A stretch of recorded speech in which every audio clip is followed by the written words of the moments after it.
Il serait intéressant et nécessaire de se poser la question des différents modes de présence de l'être. Dieu avec nous, Emmanuel. Il est d'abord présent sous le mode du cosmos dans la nature. Mode de présence du minéral, une pierre. C'est terriblement présent. Et l'appréhension de la présence dans une pierre peut être un lieu d'illumination mystique. Je pense à Teilhard de Chardin, à qui sa première expérience de la présence arrive justement en tenant dans la main un morceau de minerai. Quelque chose qui se manifeste, qui est avec nous. Il pressent ce qui est au-delà de ce qui est avec nous. Il touche de l'intangible, l'origine de ce qui est. Dans le monde minéral, il y a ce mode de présence réelle. Pour moi, la matière est un mode de présence réelle de l'unique réalité. Dans l'être minéral, l'être est présent. Dans le végétal, il y a une présence tout aussi réelle. À côté du poids, de la présence minérale, il y a la présence d'une orientation. Ce qui étonne dans le végétal, c'est l'orientation vers la lumière qui le nourrit et qui fonde ses racines. Je me souviens de cette pratique de méditation proposée par le père Séraphin au mont Athos après m'avoir demandé de prier comme une montagne, d'entrer dans la présence du minéral. Il m'avait demandé de prier comme un coquelicot.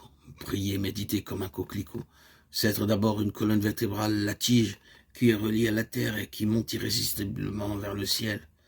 La présence de l'être dans le végétal, c'est la présence d'une orientation, une orientation vers la lumière.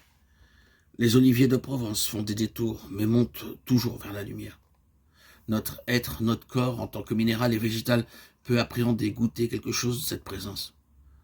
Quand je méditais comme un coquelicot, je retrouvais à la fois mes racines et mon élan vers le ciel, vers la lumière. L'homme se nourrit de lumière. Et nous avons tous une plante sous les pieds. Nous avons besoin d'air, de lumière. Et il est important de prendre soin de l'être dans le monde végétal que nous sommes. Puis, il y a la présence de l'être dans le monde animal. J'ai des amis, bêtes, ce sont de vrais amis, des parents, des frères, des sœurs. Et il y a une différence de qualité de présence entre eux. Dans le minéral et le végétal, j'ai aussi des amis roses ou arbres. Même s'ils se fanent, même s'ils passent, ce sont de bons amis particulièrement fidèles.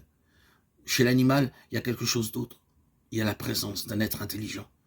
Dans la plante, il y a une intelligence qui fleurit, qui s'exprime ainsi. Chez l'animal, il y a une intelligence qui aboie, qui crie, qui parle presque. C'est une intelligence qui a une tête, des yeux, un regard.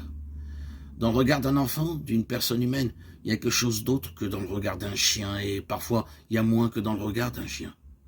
Chez certains êtres humains, il y a un regard de pierre qui vous lapide, et on sent bien alors que leur présence n'a pas émergé du matériel, du minéral, et qui n'est même pas au niveau animal.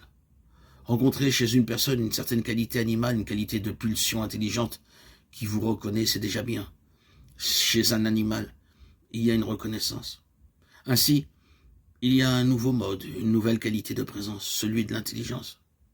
Il y a une information avec laquelle je peux entrer en dialogue, que je peux aussi d'une certaine façon éduquer à un certain type de rapport qui fera croire à certains que l'homme n'est rien de plus qu'un animal intelligent.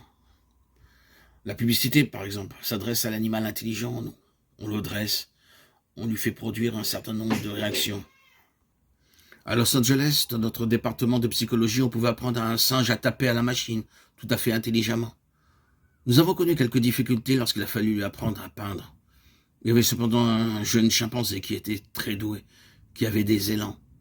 L'artiste peut porter un jugement sur ce qu'il fait, tandis que le singe, avec son intelligence intéressée par la banane qui était au bout, ne le peut pas.